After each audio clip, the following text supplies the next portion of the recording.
Ladies and gentlemen, boys and girls, welcome back to another episode of Because I Have a Live Mic here on Fluent Radio. What's up, everybody? Yeah, we're gonna talk about it. We're gonna talk about the Super Bowl matchup that probably no one wants to see. We're also gonna talk about Ben Johnson being the new head coach of the Chicago Bears, what expectations are, and what reality will be. Rude. We're also going to talk about Dallas being the most unserious franchise after their head coaching hire. And we're also going to talk about the NBA Slam Dunk competition, once again, back up for scrutiny. And we're also going to talk about what Unrivaled is and how it may actually help the WNBA with some of their, issues going on. But first, we're going to talk about the Ben Johnson hire. Ben Johnson is now the head coach for the Chicago Bears. Uh, Again, I think it's a great move. I think Ben Johnson will definitely unlock a lot of what's going on in Chicago and will help Caleb very much grow. I know we talked about last week what I expect, and now he has filled out some of his staff. You know, we have Dennis Allen coming over from New Orleans to be in the OC. We have the offensive coordinator or the quarterbacks coach coming over to be the offensive coordinator from Denver. We have Antoine Randall, Thornton alumni, got to represent for TTH. Thornton alumni coming in to be the wide receiver coach as well as the assistant head coach.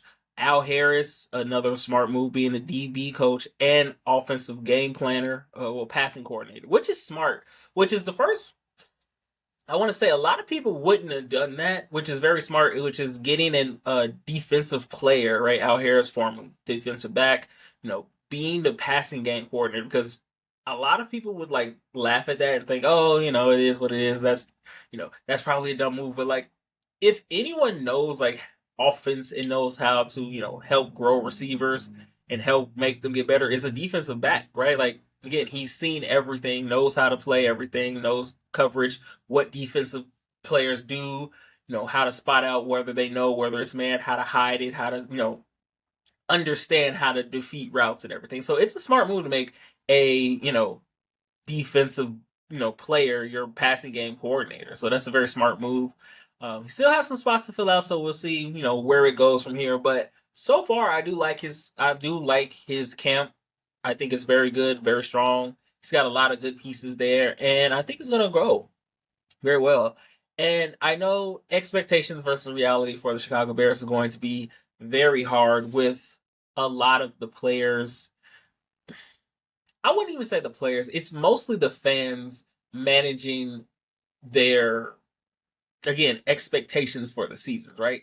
I think last year we kind of came down to earth again when we, said everybody in the mom thought that Caleb Williams was going to take them to the Super Bowl this year. He's going to be the first rookie quarterback to win it. He's already, one of the greats coming out of college, and then he played, and then it kind of, came back to reality. And I think expectations for this year are still kind of high to where a lot of people are saying playoff berth and they're going to go, run the table and get to the Super Bowl this year, and this is the only thing we needed. Like, there are still spots that we need to fix. There are still places that we need to actually put together before we can start talking about Super Bowl, right? Like, the offensive line still needs fixing, right? Defensive line needs to get better, right? Quiet as it kept, defensive back, the defensive backs need to get a little bit better, right? Quiet as it kept, they outside of Jalen Johnson, a lot of them did get burned, right? Like, a lot of them did get burned. Tyree Stevenson, again, the Hail Mary will always live in infamy for him, but he took a step back from his rookie year, right? Jaquan Brewster was hurt, right? Kevin Burt was a good pickup. He was a good pickup, but we still need to get better in our secondary before we can even really start to think about making any true big playoff moves. So let's calm down on that, right? The expectations, we need to meet reality a little bit. And what I mean by that is, do I think they're good enough to the roster right now? Do I think is good enough if Ben Johnson was a head coach for this team right now to make a Super Bowl? No. If he was the head coach of this team to make it to the playoffs, yes. They are very good, but they still need holes. They still need to fix some holes before we can even talk about Super Bowl playoff appearance, anything like that. Right? They need to feel that he still needs to figure himself out as a head coach. Right? Like, he did it as a coordinator, but now he needs to figure it out as a head coach. He needs to figure out what he can and can't do, what positions make best sense, right? Needs to put players in there. Needs to figure out how to make this offense better than what it was last year. And again, this offense was middle of the pack last year once Matt Eberflus left, but he still needs to figure out stuff. And again, just manage your expectations and manage reality is that they may be good enough for a playoff berth. Right? Like they're still in a very tough division. They still have the Lions to deal with, who are going to now every time they play the Bears, it's going to be a fun matchup because that team legitimately now hates Ben Johnson, right? Like you can tell, Dan Campbell wished Aaron Glenn good luck when he got the head coaching job for the Jets. He ain't say nothing to Ben Johnson when he got the head coaching job for the Bears. He said nothing, not a thing. He was just like, good luck, that's it. So he has to play them 2 times, right? He still has to play the Packers. He still has to play the Vikings, right? Like, so in the division by itself, it's still tough. So, like, just saying that they're going to make the playoffs is hard enough by itself without trying to throw on the Super Bowl expectations on them already. So, reality is they'll probably get a playoff berth. Reality is they'll have honestly their first winning season since what 2020. Like these are the things that we just need to expect. Reality is we just need them to get better over time. We don't need to jump towards a Super Bowl so fast, right? We need to just slowly climb that ladder. We need to establish Caleb Williams as a true, legitimate quarterback in the NFL. We need to figure out what we're going to do with that offensive line because we spent a lot of money on the outside and didn't focus on the inside. So we need to figure out what we're going to do with that. We have the 10th draft pick. We need to figure out who we're going to draft. Are we going to draft a running back? Are we going to draft offensive line? Are we going to draft defensive line? We need to figure out what that need needs to fit first before we can just start throwing off things like Super Bowl and playoff appearances. So just manage expectations a little bit better this year so that way we won't be set up for a letdown down the line. So again, just manage your expectations and fit them more towards reality.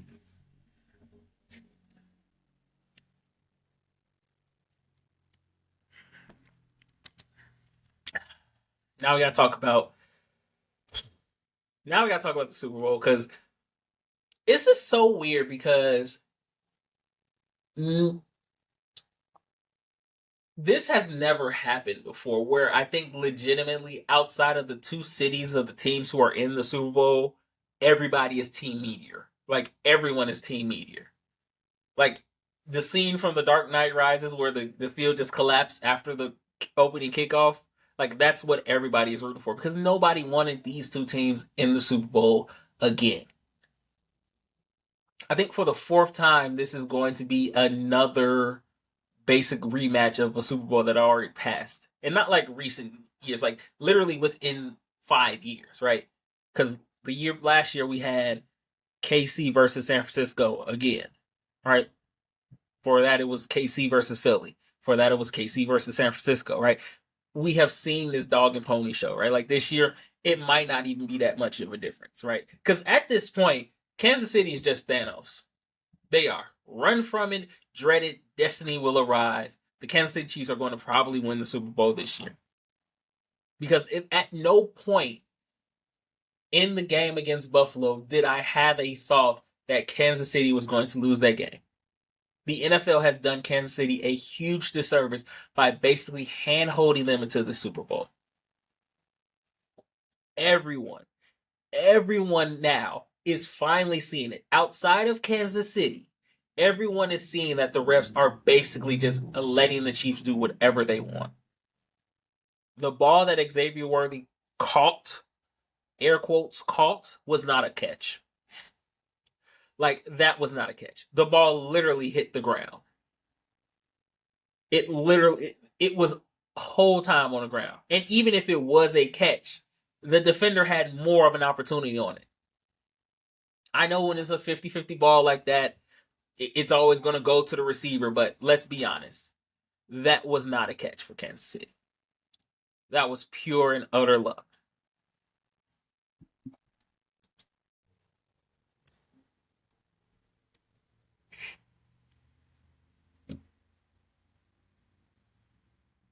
Kansas City literally, it got to a point where Kansas City didn't even fear going down. Like Buffalo had them up, and I was watching that drive, and again, there was no fear. It normally is just like, oh, it's Patrick Mahomes. I already know they're going to win. But this time, it's not so much Patrick Mahomes doing it as it is the refs, and for the refs to call back the Josh Allen, first down that was not a first down, but he's clearly a first down.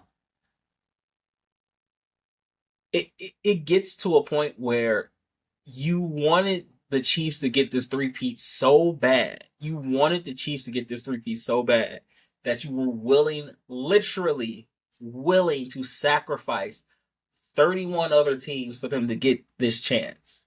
Just so you can say Patrick Mahomes and the Chiefs are the first team to three-peat.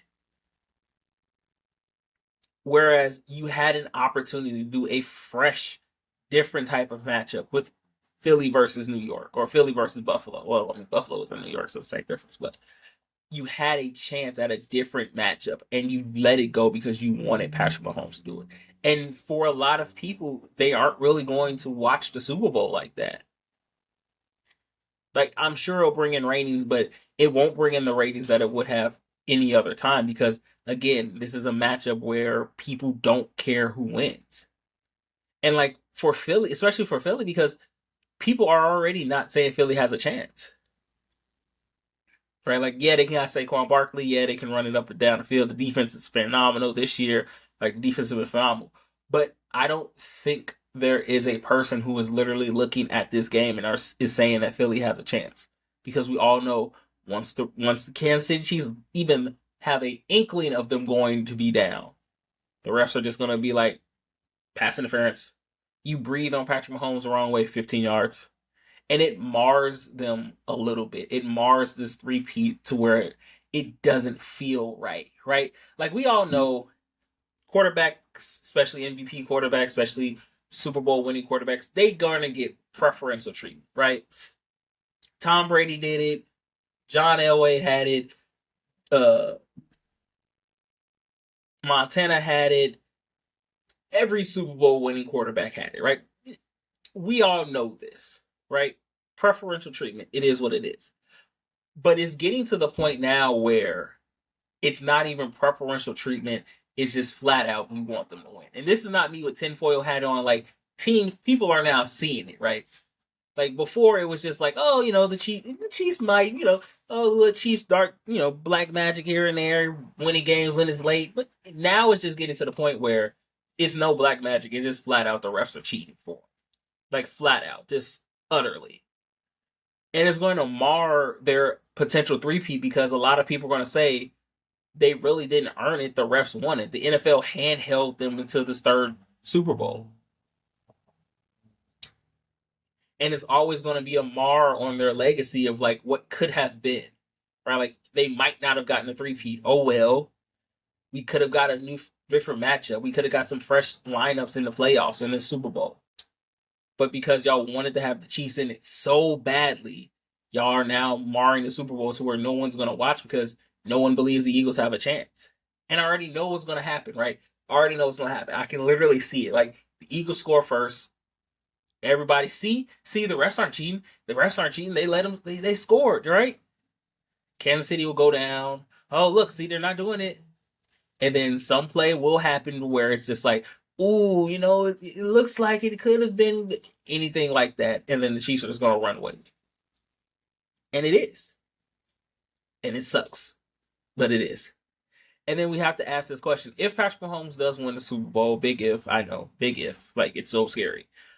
He transcends the GOAT conversation from like football to like sports lexicon, right? Like he's no longer just the great in football. He's the great in sports, right? He's up there with Michael Jordan. He's up there with Messi. He's up there with Derek Jeter, right? Like he's up there with the greats of sports, right? Like to have him do something that has never been done in a sport that has been immensely hard to not only repeat but three-peat a title, where it is immensely hard to do it. He goes into a different type of legacy talk, right? Like he literally would be the Michael Jordan of football, right? Michael Jordan, again, one of those guys who did not let other people win in his era, right? Tom Brady, you can look at Tom Brady. Nick Foles has a ring because of Tom Brady. Eli has 2 rings because of Tom Brady, right? Patrick Mahomes has not let any of these other great quarterbacks get rings while he is still in his era. He has not let that happen. So he will transcend essentially this talk of GOAT in football and we have to start conversations of like where he is in the sports lexicon of GOATs, right? Like is he above Michael? Can he get there, right? Repeating in football, right? Can he get 6 rings to kind of put himself in there? Can he get 10 rings, right? Can he beat out Brady?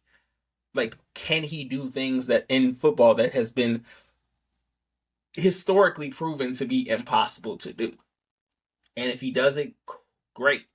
But I always will think it will have an asterisk next to it because of the fact that he really didn't do it. It was kind of the NFL and the refs kind of pushing him forward towards it.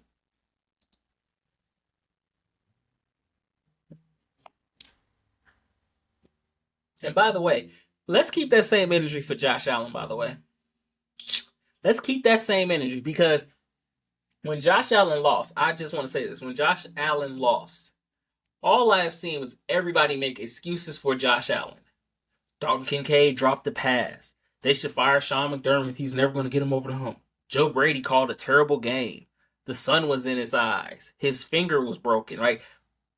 Let's keep that same energy because I distinctly remember not a week ago, everybody was ready to crucify Lamar Jackson because he couldn't win it in the big moments. He couldn't win one when it counted. Josh Allen is now 0-4 against Patrick Mahomes in the playoffs. He's 0-4. And people will bring up his playoff record. He has 7 playoff victories. Let's look, because people talked about Lamar Jackson's playoff victories where, he didn't really beat anybody. He beat a 4 seed and 2 6 seeds. Like, he really didn't beat anybody.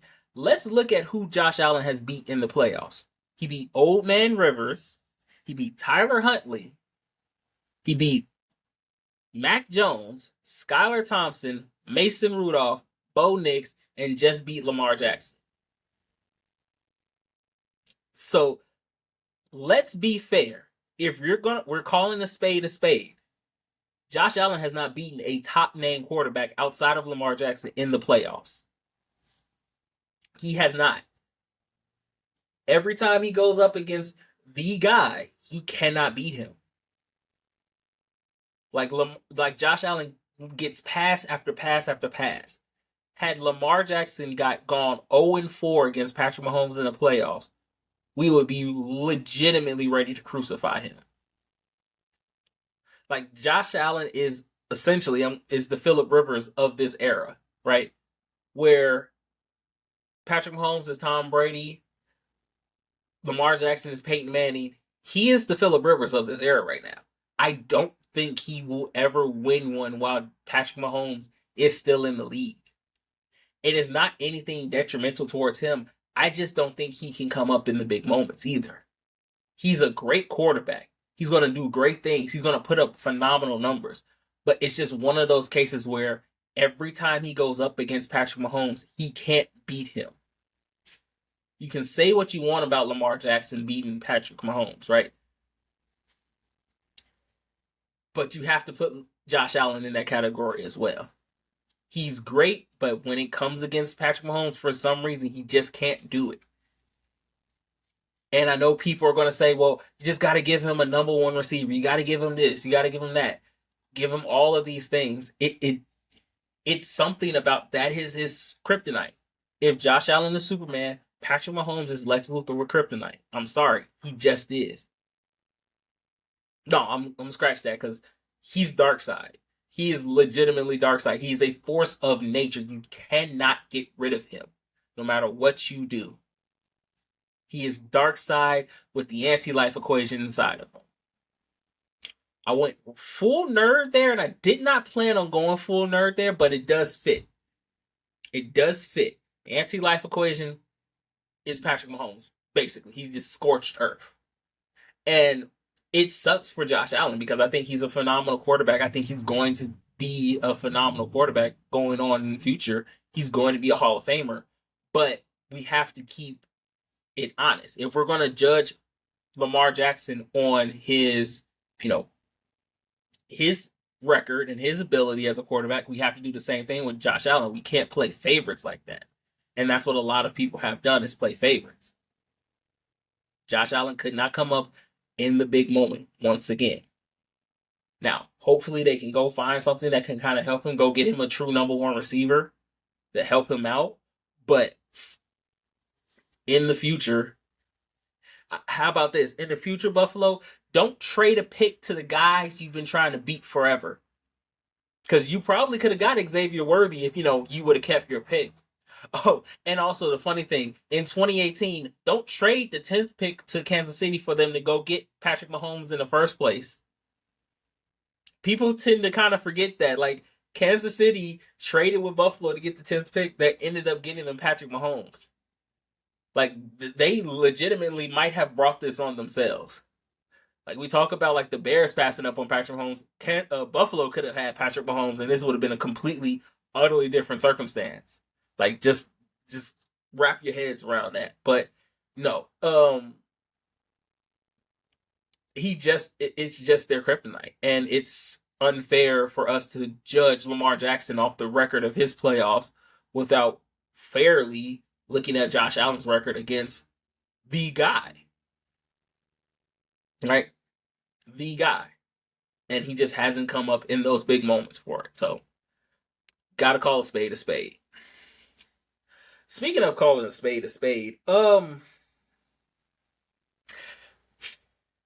Dallas might be the most unserious franchise we have ever seen in the NFL, right? To go from dominating the 90s to not sniffing the playoffs, no, to not sniffing the Super Bowl in about 30 years, to hiring Jason Garrett, Mike McCarthy, now Brian Schottenheimer as your head coach. Dallas might be the most unserious franchise we have ever seen. Right? Like, the hiring of Brian Schottenheimer screams Jerry didn't want an actual coach. He wanted a yes man again. So this is the third yes man in about, what? I want to say 20 years since they've had success. Right? Like, they've been to the playoffs multiple times, but they haven't succeeded in the playoffs. Like, Jerry is completely and utterly unserious with the Dallas Cowboys as a football team. They're right now nothing more, nothing less than a spectacle. That's literally all they are. They do not take football seriously. Jerry literally only wants yes men at this point. And going getting Brian Schottenheimer, a guy who justifiably could be a potentially good head coach. Right? Like, when he was with Seattle, Russell Wilson had career years. They put up a franchise record 459 points. Kind of choked it away in Jacksonville, but that wasn't completely his fault. He did have Urban Meyer as his coach. Was the quarterback's coach for the Colts when Andrew Luck was there. So he has had a record of success, and he does come from a good family. He comes from the Schottenheimer family. Marty Schottenheimer, legendary head coach, right? So he comes from a good coaching background, but I don't think Jerry is going to let him be the head coach of the Dallas Cowboys. Jerry Jones wants to be the head coach of the Dallas Cowboys so bad, he will continue to hire yes men because he doesn't want to put the headset on. Now he's too old to put the headset on. Now it's out of the question. He's too old to do that. But he won't do it. He wouldn't do it then, so he can't do it now. So now he just keeps hiring the same, potentially the same type of dude over and over and over again until it eventually works, right? Jerry Jones might, we might have to have a cognitive test on Jerry Jones just to see if he's all there, because Jerry Jones is clearly insane, right? Like, repeating the same action and expecting a different result is a definition of insanity. Jerry might be a little insane. Could this work? I potentially think it could work because Dallas has a very good team, right? once they figure out what they're going to do with Zach Martin and that offensive line, get that together, Dak Prescott's going to come back next year. They need to figure out another receiver, figure out what they're going to do with the defense because Micah Parsons' contract is up, Dexter Lawrence's contract is up, um, Diggs' contract is up. They have a lot of people up. They don't have a lot of money to spend either, so they have to figure out what they're going to do if they're going to trade Dak Prescott to try to get, maybe a top 5, top 3 draft pick so they can start over essentially fresh with, a younger quarterback, which would be silly because after paying Dak that much money, you're still going to have to pay him at least 2 years with the amount of money that he got paid. So they have some stuff to figure out, but I do think Schottenheimer could work. I don't know how well he will be able to handle the Jerry Jones factor of it all, though, because again, Jerry Jones is going to sit there and tell him, hey, you should do this, you should do that. And with him being hired, he has to potentially say yes, or he's going to get fired. And for a lot of people thinking like, oh, it's going to get better once Jerry, expires. Let's put it like that. Once he expires, but it's not because his son is still there, and I still find some way that I think even from beyond the grave, Jerry Jones will figure out how to control the Dallas Cowboys. Like I figure something out. Like he's probably cloned himself somewhere in it's Texas. He got enough money to figure out how to clone himself. He's probably right there with Walt Disney, and he'll probably put himself next to Walt Disney in the cryo chamber or something like that. But this franchise will never truly be able to succeed and be, the the shining light of the NFL like it was supposed to be again, be America's team again until Jerry is out of there. And I don't think he knows how to separate himself anymore. And that's why I said last week, for any head coach, it will be almost impossible for them to do that, right? And people were saying, why didn't hire Deion? Well, because he didn't want to pay that $10 million buyout he would have had to from Colorado. Like, that was the reason why. Like, Deion had a buyout. You had to pay him $10 million just for him to coach. Like, they weren't going to do that and then have to pay him even more money? No. They weren't going to do that. They weren't going to do that. They were just like, I legitimately think Jerry just went into the office one day, ran his finger across the room and said, you're the new head coach of the Dallas Cowboys, and then left. Like, I literally think that's how he picked it. Like, here, you sign the contract. Congratulations, Dallas Cowboy head coach. I'm out of here. That's how I think he picked it. I think if Brian Schottenheimer is given a legitimate chance, he could be a very good head coach. He's an offensive-minded head coach. They need that. That offense, again, before Dak Prescott got hurt, was very good. You have an MVP level quarterback, an MVP level receiver, an all pro defense. You have pieces there that can be put together to make a team a legitimate threat in the playoffs and beyond. But as long as Jerry Jones continues to meddle in the affairs of his team, they will never be able to do it.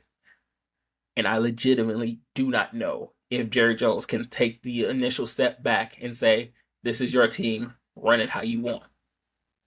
So, speaking of meddling, so I'm putting my tinfoil hat back on because this seems a little conspiratory of me, but it to me it's just real fishy, right?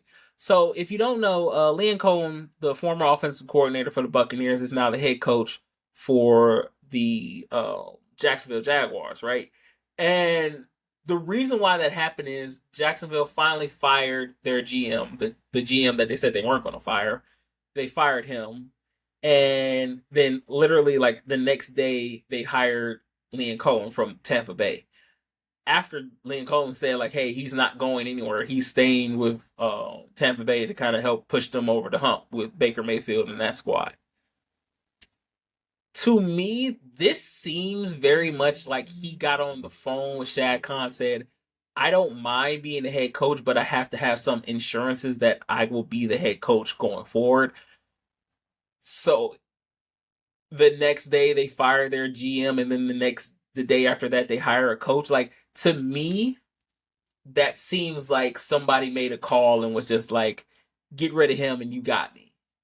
And for Jacksonville, it's so backwards because the same thing you can say about Dallas is like you took forever to do that. You missed out on a lot of top head coaches to go get a guy out of Tampa Bay who had a good year, right? Like had a good year, but wasn't anything super special or anything like that. And for me, it just rings of something's fishy. Like I don't think they're going. I don't think the NFL is going to probe it or launch an investigation or anything into it. But for me, it just seems like something's up within there, and I just can't put my finger on it. But it just feels weird.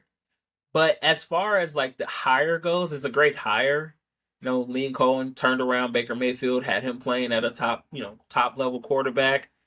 Had this offense going until it got hurt, like when they got a lot of their receivers hurt. I think he can turn it around. I think, like I said, Jacksonville was a very enticing head coaching position with Trevor Lawrence there. The GM was the biggest issue there, and they took care of that. So now getting the guy like that could work in the AFC South. Again, it's not super hard either in the AFC South, so I think it could work. But again, to me, it's just like something ain't right there. So it just don't sit well with me the way they did that. Because I don't mind you getting rid of a GM, but if you were going to do that, you should have got rid of the GM when you fired the head coach, right? Like at that was the point of it, right? Like he was not performing well.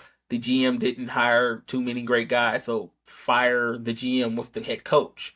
But for them to wait to kind of see what was going on and then hire him, I'm just like, I don't know. Something is fishy there. It just don't sit fully right with me. So keep an eye on that. Kind of got lost in the sauce with all the Chiefs doom and gloom. Let's talk. I didn't talk about the other team that's going to go to the Super Bowl, Philadelphia Eagles. They had a game against Washington. I said it's always hard to beat a team three times. Um, it was a little bit of a revenge game for them as well.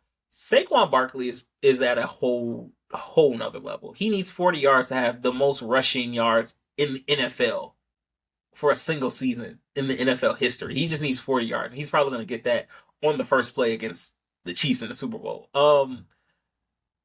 As much as I said the Eagles may not have a chance, I do think they have a slim chance of winning just because Jalen Hurts is a better quarterback we don't give credit to, right? Like he has become a very much improved quarterback than what he was a few seasons ago when he played against Kansas City, right? He doesn't really turn the ball over that much anymore. He knows how to, let's just say it, he knows how to manage a game, right? Like he is a very good game manager quarterback. And there's again nothing wrong with that. Game managers win games all the time, right? And the difficulty for the Chiefs will be, what do we do? Because they don't play a lot of man in the Chiefs. They don't play a lot of man. They play a lot of zone. They play a lot of, we're going to, disguise what we do, kind of make you think on the fly, and, hopefully you adjust. And if you're playing the Eagles, I mean, that won't work because if you disguise a lot of your stuff, it doesn't matter because Saquon Barkley is just going to run, right? Like him and Derrick Henry are two of the best running backs when it comes to like second half explosions, right? Like after a while of just getting beat down on, they tend to kind of just explode out in the second half. And you can sit there and say, okay, we're going to load the box and we're just going to play man against these receivers all you want. That's fine. AJ Brown, Devontae Smith, Dallas Goedert is just going to either overpower you or outrun you.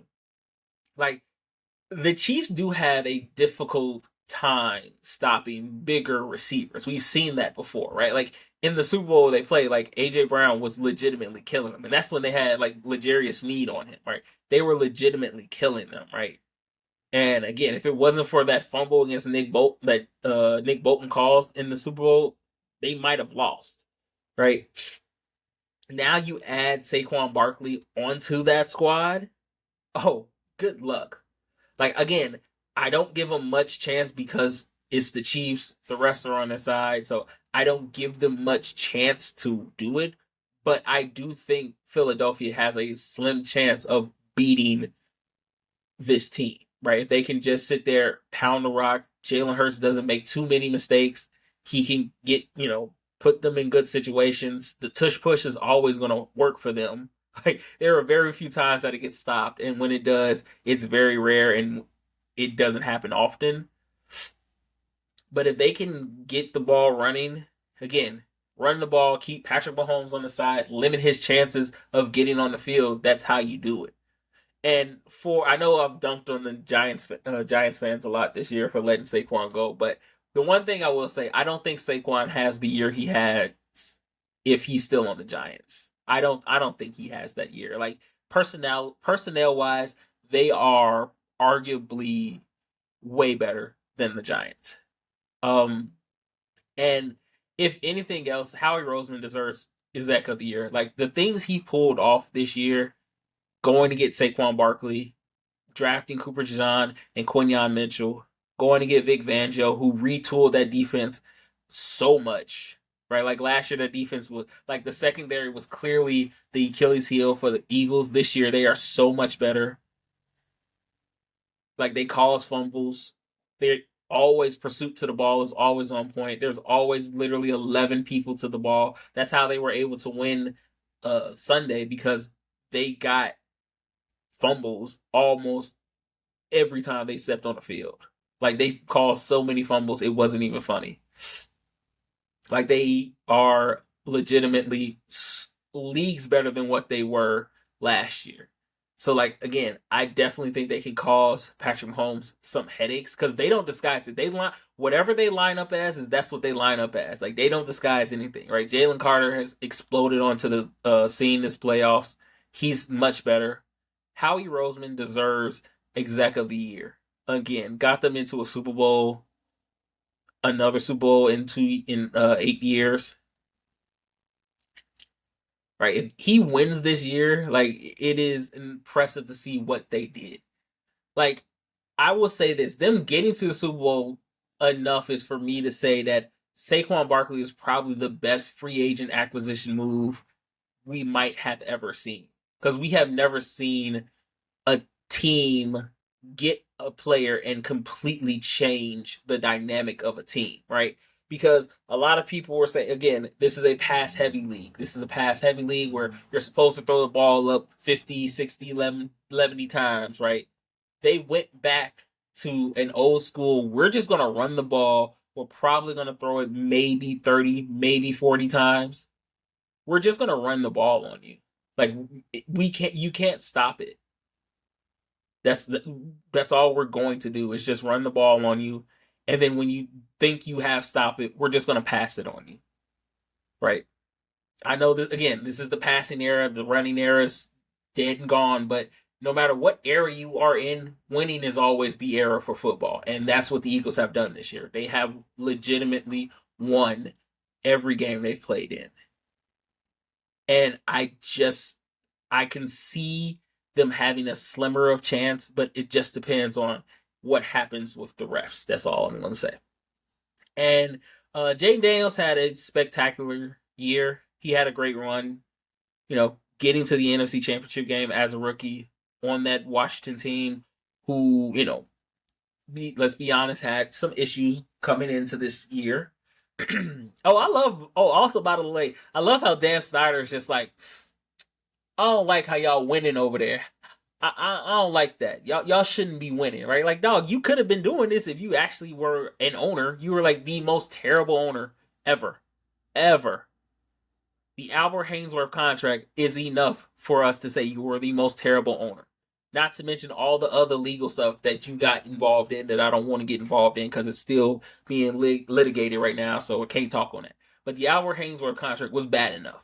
Right, one great game he had against the Bears was good enough for you to sign him for like $100 million, and he didn't show up after that. So Dan Snyder, you can't sit up here and be like, I don't like how y'all be winning over there. Like within what 2 years of the new management taking over, they have already gotten further than you have ever had as an owner. Ever. So yeah. So Jaden Daniels, congratulations to you. One hell of a year you had. Arguably going to be rookie of the year. Arguably going to be a top 10 quarterback going into the future.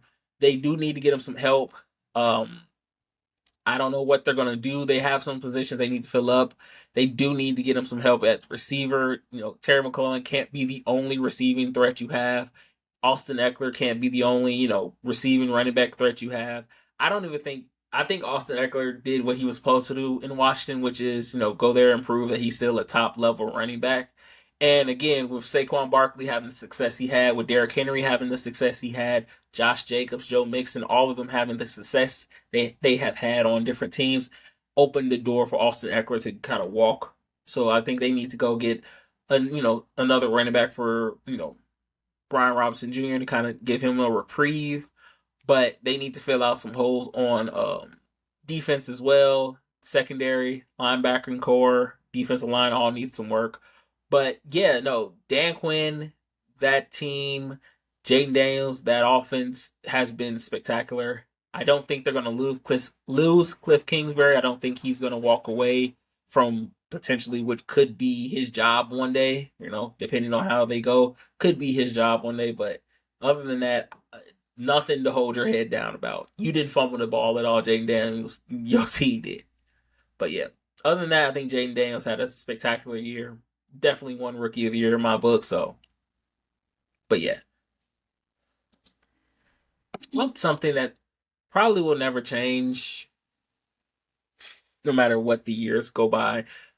People are hating on the NBA All-Star Game, specifically the dunk competition, because I'm gonna say this. At what point do y'all just stop asking LeBron James to be in it? Because he literally has told y'all multiple times he does not want to be in it. He does have no inkling, no reason, no nothing to be in the dunk competition.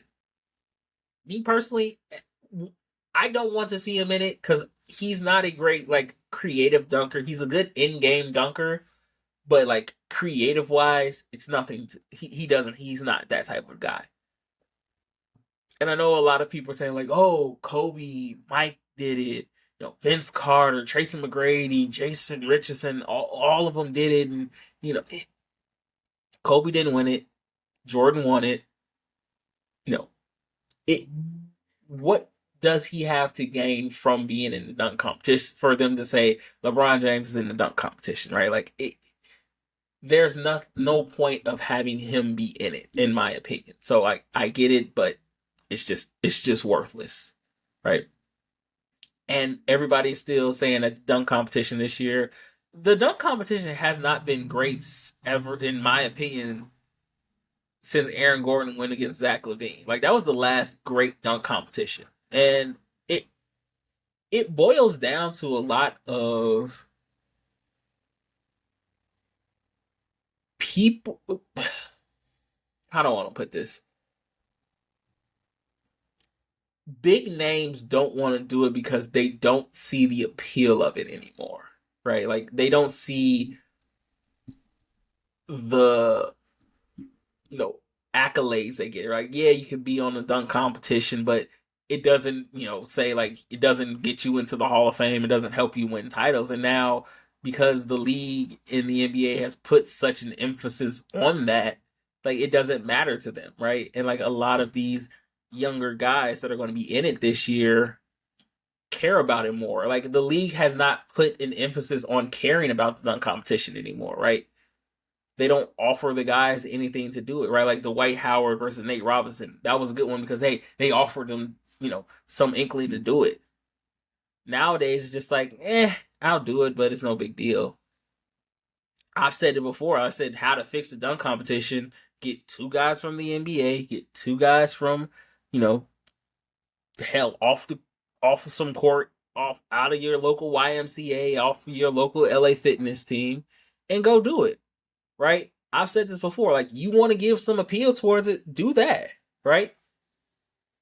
Have if the dudes from the no what, don't even know what I just thought about it. Don't even put NBA players in it. Just have dudes like the dudes that always be talking that trash in the on the courts talk about I could have made the league if this didn't happen, or I would have been in the league if this didn't happen, or I could have made it if it wasn't for my knee or anything like that. Right? Go have them get tested out by an NBA official.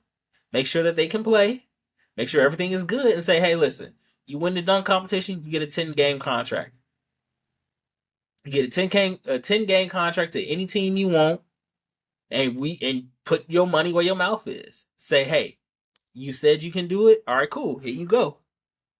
Right? That's how you fix it. Make people care about it. If you want to, put two NBA dudes in there and say, hey, if you can beat them, you get a 10-day contract. You get to live out your dream of playing in the NBA. That's how people care about NBA, the dunk competition. Like, make people care about it, right? Like, I know I've seen the names, and they're like McCullen's going back. The true three-peat we want to see happen. Matt McCullen, return of the Mac. He is the three-peat we want to see.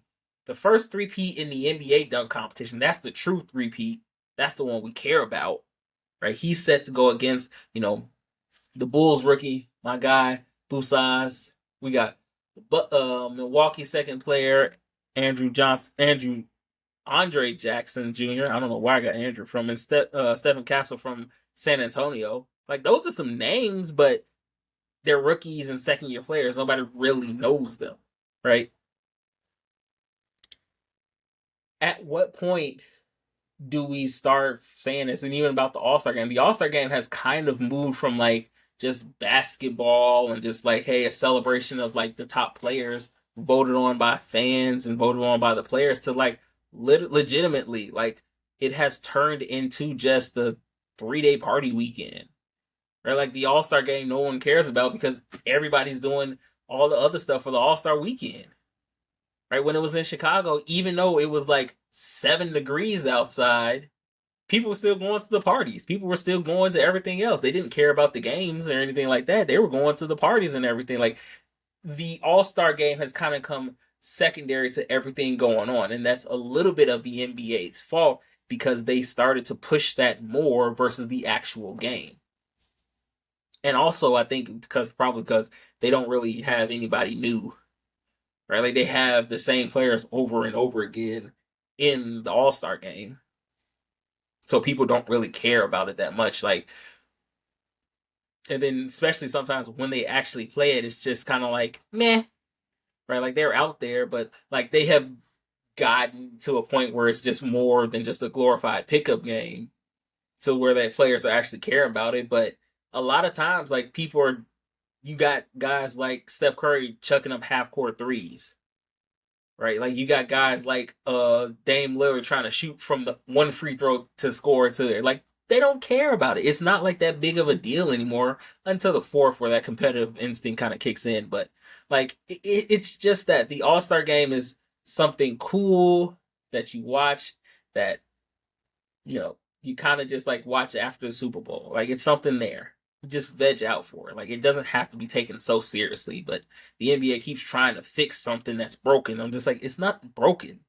Y'all just started to move more towards the entertainment side of the All Star game, and it is what it is.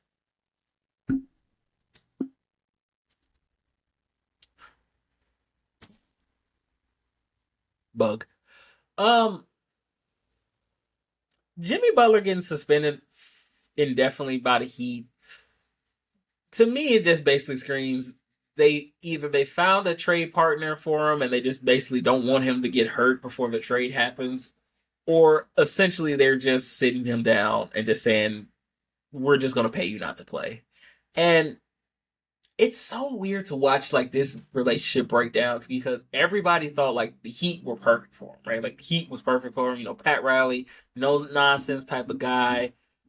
Eric Spoelstra knows how to coach. Like, all star temperamental players. Everybody thought this was gonna work, and I just think Jimmy got tired of carrying cats, right? Like, and I think Miami's inability to like provide him with like players to win a title kind of hurt his like mentality for the game. Like, he said it, like, he wants to fall in love with basketball again. And I think Miami kind of hurt that with because we all know Pat's not going to make any big time trades, right? Like we all know that. Like he might have signed LeBron with the Heat that one time, but outside of that, he really didn't. He really doesn't make any huge trades, right? So we knew he was never going to bring in somebody like that. And then when they had the opportunity to get Dame Lillard, they didn't. They were, a little hesitant on getting that. And I just think again, Jimmy knows his championship window is closing. He knows that he doesn't have too many opportunities left. And he been to the finals twice, right? And been ousted in 5 games in both of those occasions, right? He wants an opportunity to win a title and he wants to go to a team that can win. But I think Pat is just kind of dragging his feet again because he doesn't like to trade stars that, well, let's be honest, he doesn't like to trade people not on his terms, right? Like he doesn't want to do that. He wants to trade them on his terms. And I think the sitting of Jimmy Butler is just kind of the final straw where I think they found a trade deal and they just don't want him to get hurt and they just trying to work out the particulars of it just to make sure everything is good for all parties. Or they're just basically saying, like, you know what, he's done for the season. He's just not going to play anymore. And it sucks because for Jimmy, like, from me watching him from all the way back when he was in Marquette playing with some of my high school teammates to Chicago to Minnesota to Philly to, every place he went, right? Like he's always made teams better when he was there.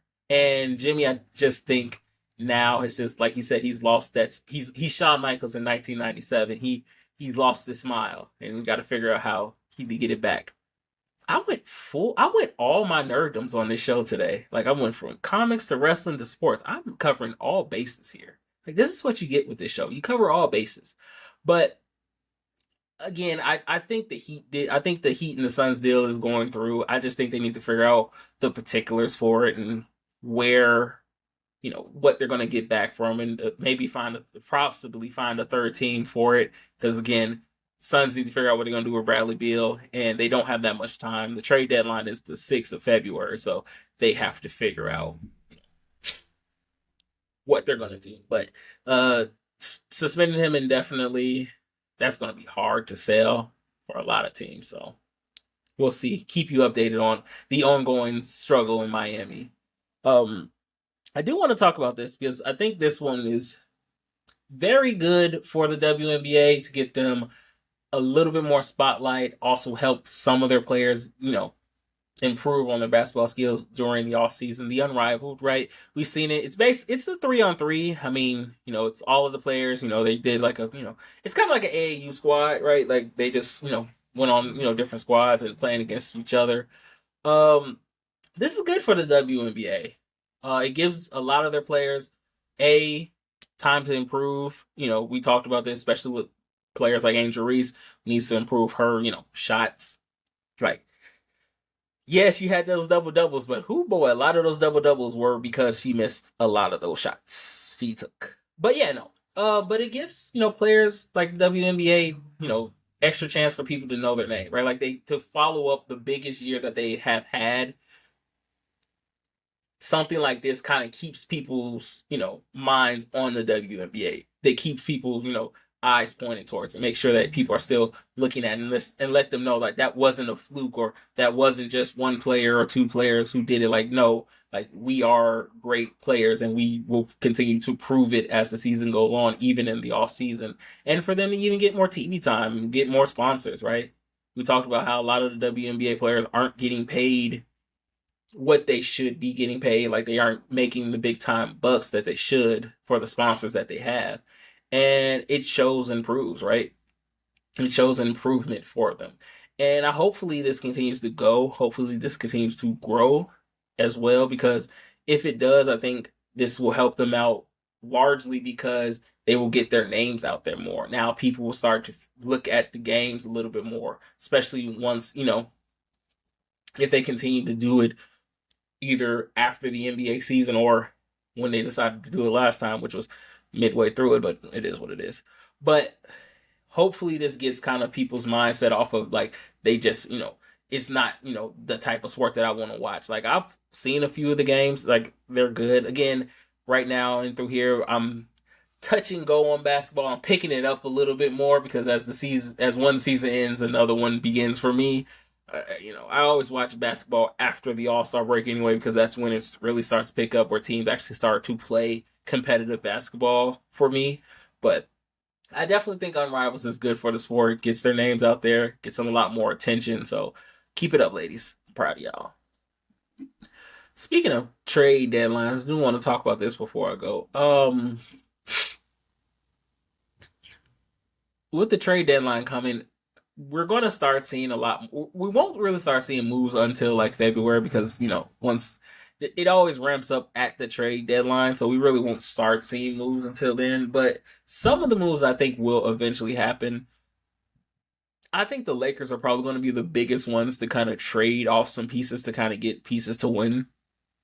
Excuse me, this year.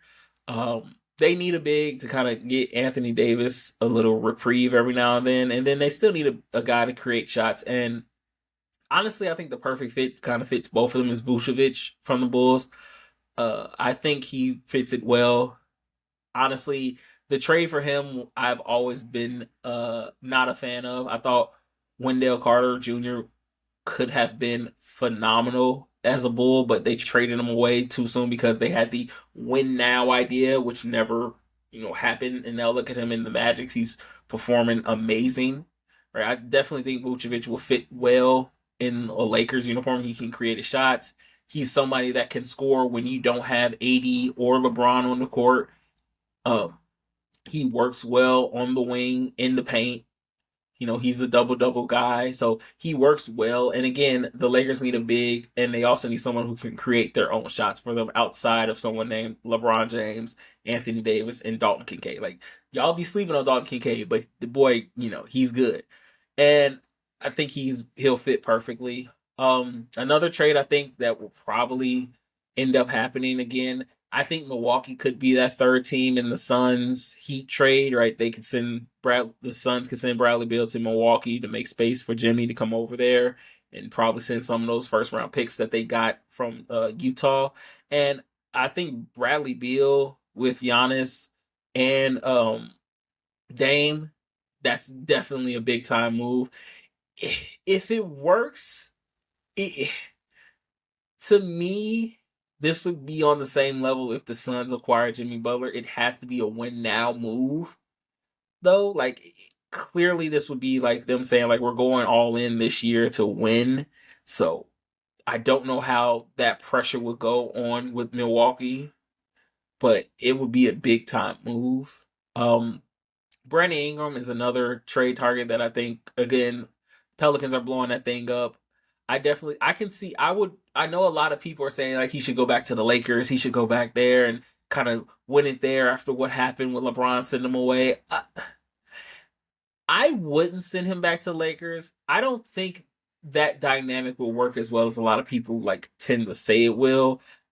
I don't as much as like people would be like, oh, it's part of the game, and you just play the game that you play. It still to me would feel a little bit like, hey, welcome back, especially after like LeBron essentially shipped them off for AD for a title, and then they end up winning it. I just don't think chemistry wise it would work either. Again, because Brandon Ingram is very much ball dominant, and like having that with LeBron, who is again another ball dominant player. Like, yeah, LeBron can create shots for other people, but LeBron needs the ball in his hand. He may not be the point guard, you know, position, but he is the point guard on the court. So like he knows how to do it. And like scoring wise, it would be great, right? Like having someone there who can score when you, like I said, don't have a LeBron or AD on the court. That could work, but I just wouldn't want to bring that dynamic into a team, especially with the Lakers, how shaky they are already. So like that one I might, be a little apprehensive to. And arguably, I think the biggest trade target right now is probably Zach LaVine. Figuring out what they're going to do with his 40 mil would be tricky, but if they can figure that out, I definitely think Denver would be a great spot for him. It looks like they are kind of falling out of love with Jamal Murray a little bit. I think the Olympics didn't help. and him not really playing at like that all-star level didn't help either. So maybe if you can find a way to kind of ship him off and get Zach LaVine, kind of tee him up. You got Westbrook, who's coming off the bench, who's being phenomenal. In my mind, could be up for sixth man of the year. And I really do think that he would fit well with Jokic there. So that could be a potential high trade spot for him. But that trade deadline for NBA this year might be the most interesting for the trade deadline we have seen in a while, because a lot of moves can be made this year that could potentially make teams contenders for titles this year, and then a lot of moves could be made for teams that could be contenders for titles for the years to come. So keep an eye on that. But that is my time, ladies and gentlemen. It's time for me to go. Shout out to Fluent Radio for putting me on. Shout out to y'all for listening. Until next time, guys, I got two fingers for you. Deuces.